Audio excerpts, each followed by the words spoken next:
Le sport favorise-t-il le vivre ensemble ou est-il de la compétition ou de l'individualisme comment partager?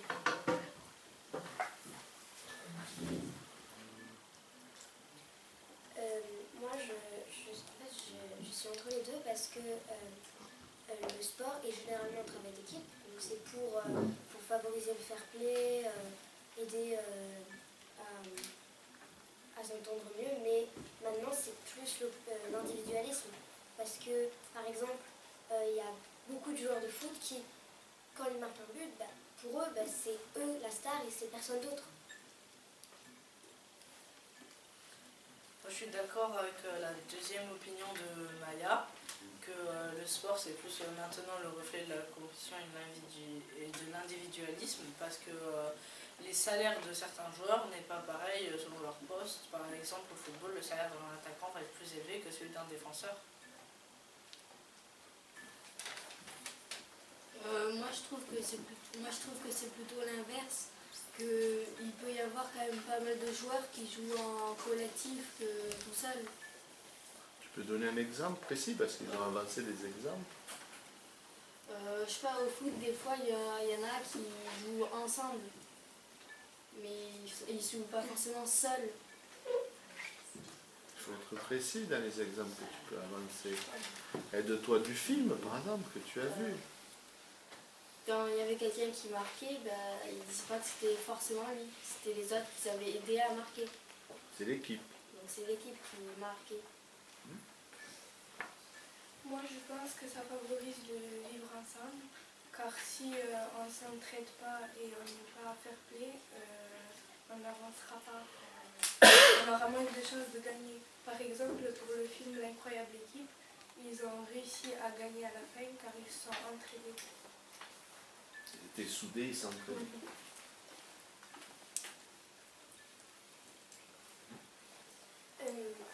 Moi, en fait, il y a certaines... c'est pas forcément les joueurs de foot qui sont individuels. Par exemple, il y a des supporters qui ont aussi un comportement horrible. C'est un autre exemple. C'était dans un métro, il y avait des supporters de Chelsea. Ils ont empêché un homme noir de rentrer dans un wagon en disant qu'ils étaient racistes et qu'ils aimaient ça. Donc ça, c'est pas possible en foot. Enfin, ça, c'est plus le reflet négatif du sport. Alors qu'ils soutiennent une équipe Oui.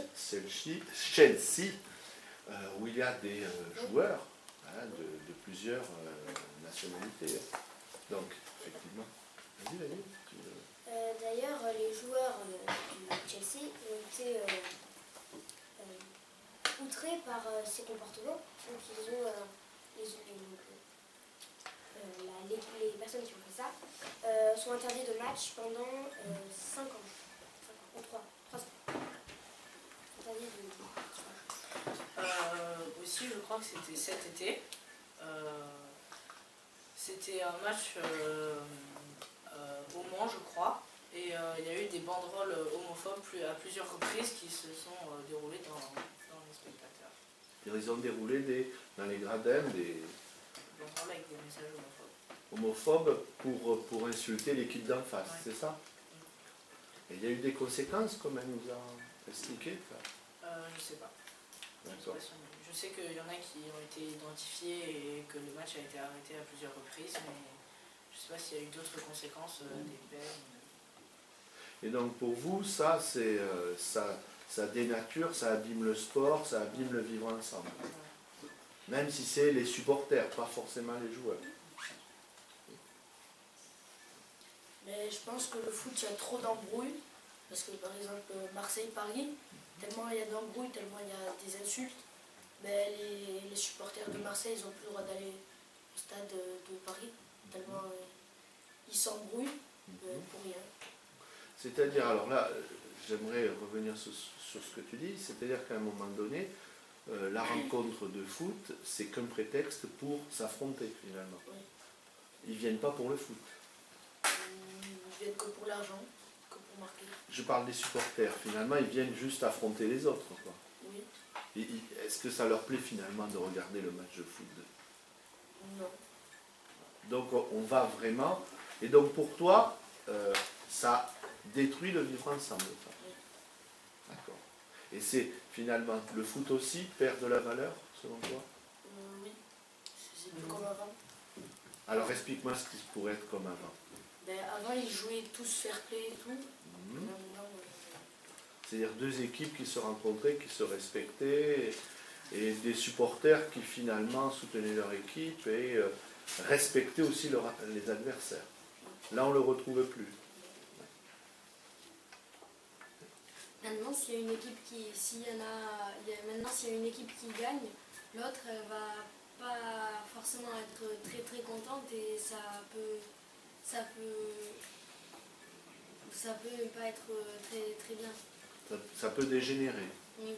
Donc alors finalement, on a oublié cette notion de fair play finalement chez les footballeurs et chez les supporters. C'est-à-dire, on affronte un adversaire, mais on le respecte. Oui. Donc vous êtes tous d'accord là-dessus? Il y a eu une perte de ça ou Vas-y. Hein. Oui. Moi, je pense que oui, mais dans le film Incroyable équipe, je trouve que c'est un petit peu idéalisé. Par exemple, au début, d'accord, ils s'entendent pas bien, et à la fin, ils deviennent tous amis. C'est quand même, pour moi, un peu idéalisé. D'habitude, ça se passe pas vraiment comme ça.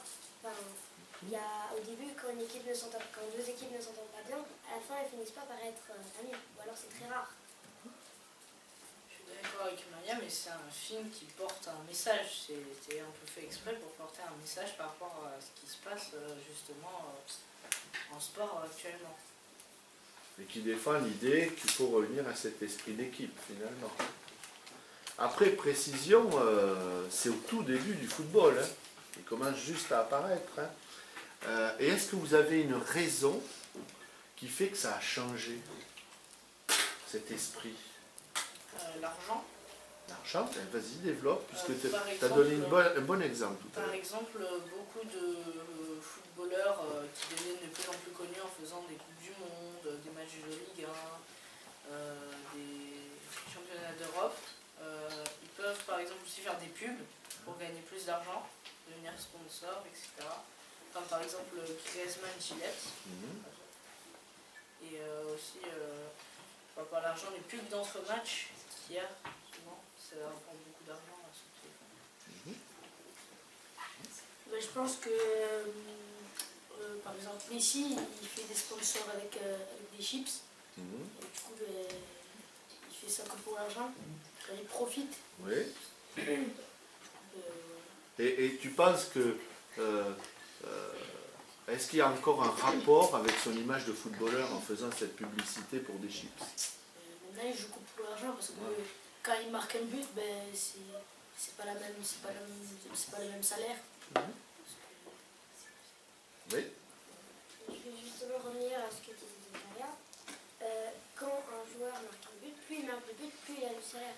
Donc les joueurs ne vont plus jouer en collectif pour marquer ils vont essayer de marquer le plus de buts pour gagner le plus d'argent.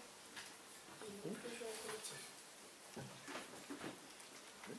Ils font ça aussi pour être une star, que tout le monde les regarde comme si c'était les meilleurs, tout ça.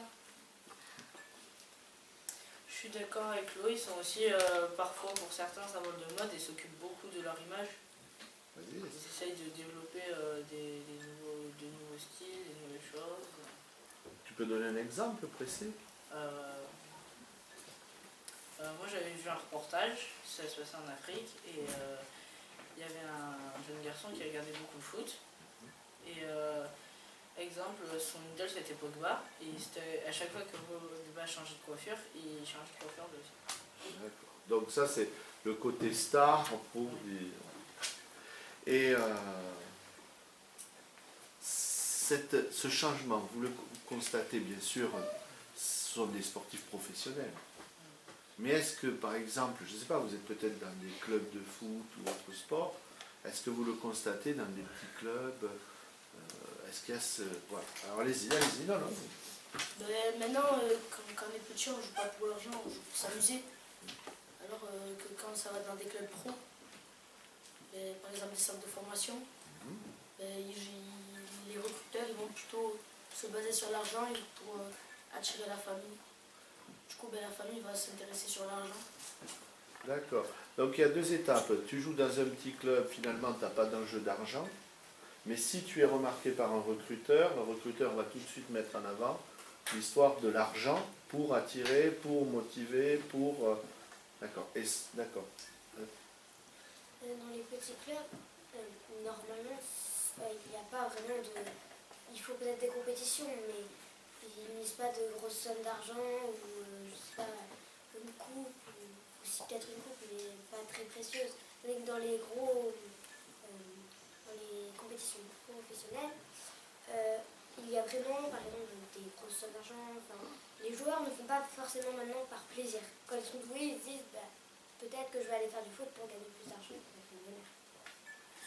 Moi, c'est un exemple, je fais du judo et il y a beaucoup de compétitions. Pourtant, c'est un sport individuel et presque à chaque compétition, il y a les plus petits ou les plus grands qui arrivent pas en même temps que moi et qui m'encouragent quand je combats. Et donc ça, tu connais, tu sens ça, ce vivre ensemble, ce soutien, cet esprit d'équipe. Après, on est dans un petit club. Petit club, sans peut-être conséquences derrière. Et si, admettons, il y avait une pression de l'argent, est-ce que, par exemple, au niveau du judo de haute compétition, est-ce qu'il y a une pression de l'argent? Oui, il y en a. Et tu trouves que les judokas peuvent évoluer, changer? Pas tous, car c'est un exemple, je ne sais plus dans quel championnat c'était. C'était deux Français qui s'affrontaient et il y en a un qui était assez bas niveau au final et l'autre a fait durer le combat un peu pour pouvoir faire du beau judo et s'amuser. D'accord. Tu te rappelles pas ces deux judokas? Non, j'ai totalement oublié. Non, mais c'est bien. Au judo, ils font pas forcément tout pour gagner de l'argent, ils font pour s'amuser. C'est comme ça dit, c'est au judo, on y va plutôt pour s'amuser et tout ça. Et pas au foot? Est-ce qu'il y a parmi vous, est-ce qu'il y a quelqu'un qui a été dans un club de foot? Et tu trouves ton plaisir de jouer dans ce club? Oui. Donc il n'y a pas que le judo a priori, il y a aussi, tu peux trouver le plaisir de jouer au foot sans avoir ses conséquences. Oui. Après, ça dépend des coéquipiers qu'on a. Ah, alors dites-moi ça. Explique et après, vas-y. Oui, par exemple, au foot, un joueur, je pense que pratiquement tout le monde le connaît, il s'appelle Neymar. Lui, par exemple, c'est le cliché pour gagner de l'argent. Il joue en individuel. Souvent, quand par exemple quelqu'un le pousse ou lui fait quelque chose sans faire exprès, il simule en disant que la personne lui a fait très mal, que je ne sais pas, peut-être qu'elle se fasse exclure ou qu'il gagne des points, enfin sans pénalty, enfin je sais pas, je connais rien. Mais il simule pour gagner le match, alors que c'est pas du tout fair play. Enfin, s'ils sont meilleurs qu'eux, ils sont meilleurs qu'eux. D'accord. Et en faisant ça, du coup, il enlève le plaisir de jouer à ses coéquipiers et leur faire plaisir. Vous partagez tous cet avis? Est-ce que vous voulez rajouter quelque chose, un élément, ou conclure? Alors vous aviez une position partagée, ce que j'avais compris. Finalement, moi j'ai senti que vous vous rapprochiez. Donc est-ce que finalement vous avez évolué dans votre position et finalement vous avez une position commune? Alors je fais un peu le tour. Tu as évolué par rapport à ta position d'origine? Oui. Tu peux dire dans quel sens? Plutôt vers la compétition et l'individualisme des joueurs. Qui abîme, d'accord, le sport. Pareil comme lui. Tu restes d'accord. Voilà, tu vas dans son sens. Moi je t'entends les deux, mais du coup je me rends compte que l'individualisme prend plus de place que les ensemble. Moi, j'étais déjà sur l'individualisme après. Moi je trouve que ça fait un peu partie de l'individualisme, mais le vivre ensemble aussi. Alors, je vais dire peut-être une question, je ne sais pas assez. Si on enlevait la compétition du sport, l'idée d'affronter et de gagner, pas forcément l'argent, si on l'enlevait ou on le diminuait, est-ce que ça enlèverait de l'intérêt au sport? Allez-y. que réellement c'est pour jouer, c'est pas forcément pour gagner. Les joueurs de foot, maintenant, dès qu'ils voient de l'argent, ils vont plutôt se baser sur ça. Alors qu'avant, c'était pas du tout comme ça. Ils jouaient pour gagner, pour s'amuser. Je vais prendre l'exemple du foot. S'il n'y a pas de match, c'est pas si intéressant que s'il y en a. Au-delà du match, admettons, il y a beaucoup de championnats. Oui, il y a beaucoup de championnats. Si on diminuait le nombre de Il y a championnats, énormément de compétitions, beaucoup de championnats, il y a toutes sortes de championnats qui existent. et ça nourrit la compétition. Et si on l'enlevait, est-ce que ça pourrait retrouver ce plaisir de jouer ensemble sans forcément gagner quelque chose? Je pense que oui, mais après il y aurait beaucoup moins de spectateurs et beaucoup moins de gens face au sport. Mais c'est là qu'on verrait ceux qui jouent pour l'argent et ceux qui jouent pour le plaisir. Parce que s'il n'y a plus rien à gagner, ceux qui jouent pour l'argent, ben, ils vont arrêter. Ou alors, voilà, tandis que ceux qui jouent pour le plaisir, ils vont continuer, ils vont se dire c'est encore mieux, il y aura plus de fair play, donc oui, on retrouvera, mais il y aura forcément moins de monde. Mais maintenant, tout le monde a envie de jouer dans un grand club. Par exemple, il y a des petits. Leur rêve, c'est d'être footballeur. Et ils ont tous envie d'être footballeurs. Parce qu'ils voient des joueurs avoir beaucoup d'argent. Du coup, Donc, finalement, cette idée de compétition pour décrocher un poste de joueur professionnel dans un grand club, avec tout ce qui est à la clé, c'est aussi important, c'est une motivation.